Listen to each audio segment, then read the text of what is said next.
2, 3, 4.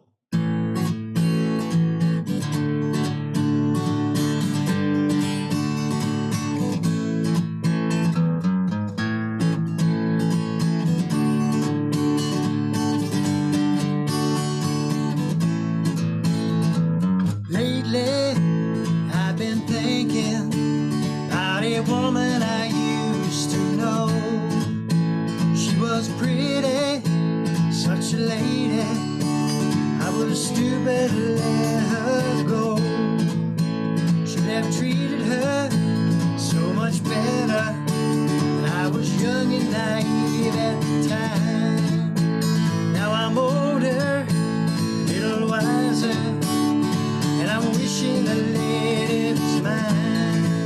Well, I can dream what I want about you. Dreaming don't get nothing done.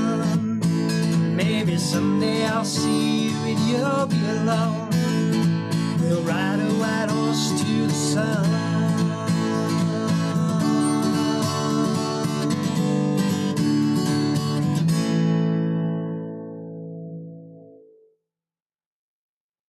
Well, there it is. Welcome back. This is Bruce the Gig Farmer coming to you with another video in the Campfire series. Today's lesson is going to be on a song written by a good friend of mine named Paul Hueber. Paul is down in Florida right now, and he wrote this song, White Horse, back in the day. It's been around our campfire song repertoire for a long, long time. And let's get down to it. Let's take a look first at the chords. The chords are pretty straight ahead in this song. We've got an A chord, a D chord, a G chord, and then back to D and then A again. So just 3 chords. You may have seen me do the A chord with the bar here. I'll talk about that later after we get through the progression. Now this song, even though there are only 3 chords, can be a little challenging because the right hand, or your strumming hand, has to play a 16th note pattern.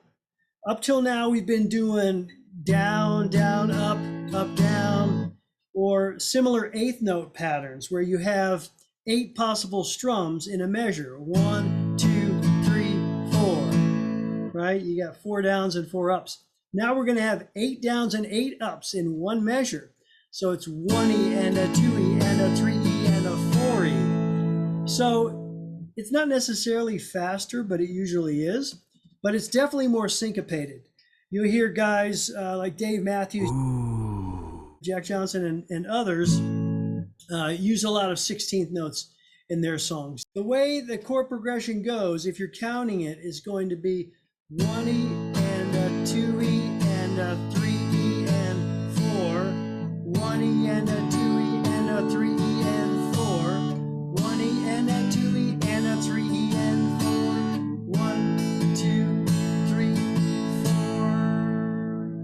Now you notice we split the G and the D there between one measure.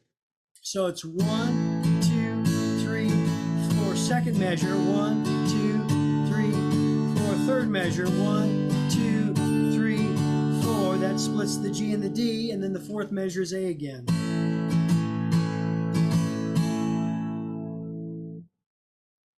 Okay, let's take a look closer at that strumming pattern with a different camera angle here.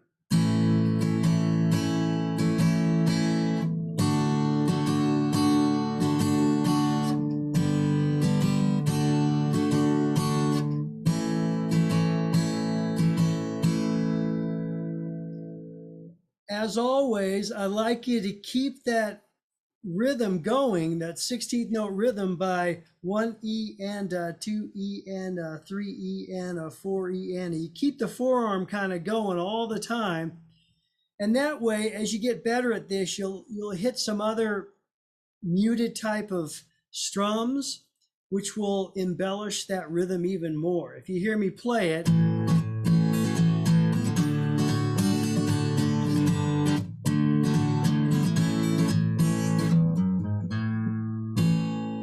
you hear a lot of mutes and a few other hammers and things like that as well. We'll talk about that in just a few minutes. Let's talk about the chorus now. It's going to be G, D, A. So you're just reversing it. G, D, A. You're going to be using the same strumming pattern. G, D, A. Then the fourth time, when you hit that A, you're actually starting the verse progression again. So the strumming pattern again is going to be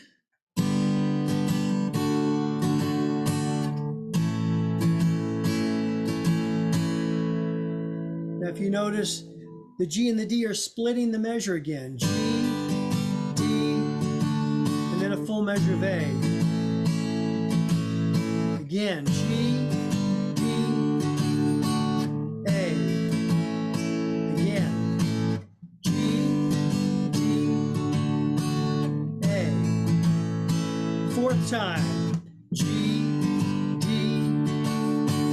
A. And now you're into that verse progression where you have a full measure of A and D. G and D split the measure. Back to the A.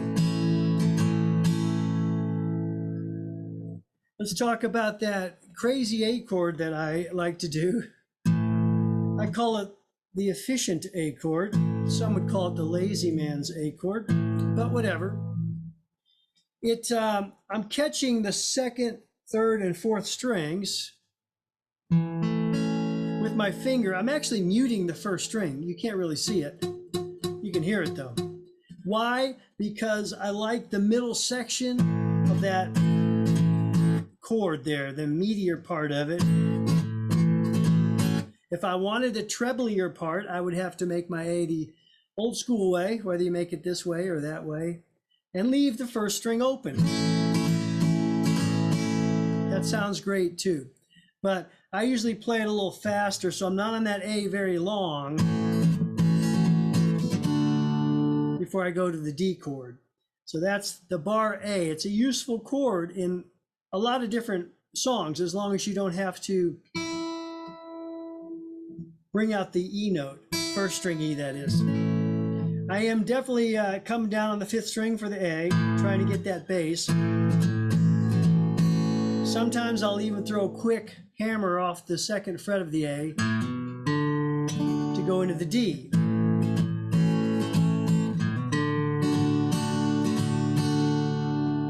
And a few other embellishments along the way. But you need to learn to get this progression down first and the strumming pattern at that speed.